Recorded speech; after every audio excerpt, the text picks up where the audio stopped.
Such a move could lead to a confrontation with the Venezuelan military. The government of President Nicolas Maduro has ordered its sea and air borders with Curacao to be closed to block the aid. It is also resisting attempts by Maduro's rival, self-declared President Juan Guaido, to pass aid from Brazil and Colombia. Curacao is one of the most important points in terms of how difficult it is to operate at sea, said Carlos Faria, one of the organizers of the aid effort on the island.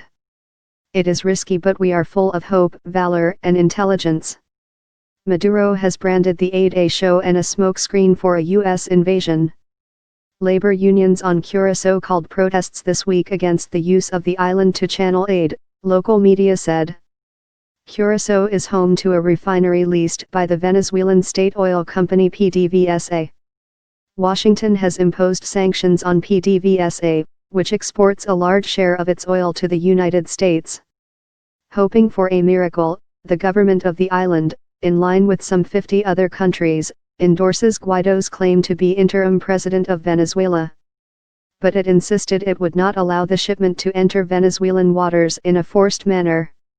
The shipments from Curacao will only take place when the authorities in Venezuela agree, it said in a statement. The leader of the organizers of the Curacao shipment, Miguel Rodriguez, said the plane contained 50 tons of food and medicine for Venezuelans suffering shortages.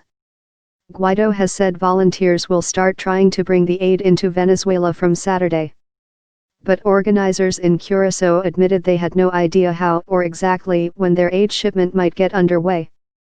U.S. aid prospect, an autonomous state within the Kingdom of the Netherlands, Curacao hosts a U.S. military forward operating location that provides support for anti-drug operations in the region.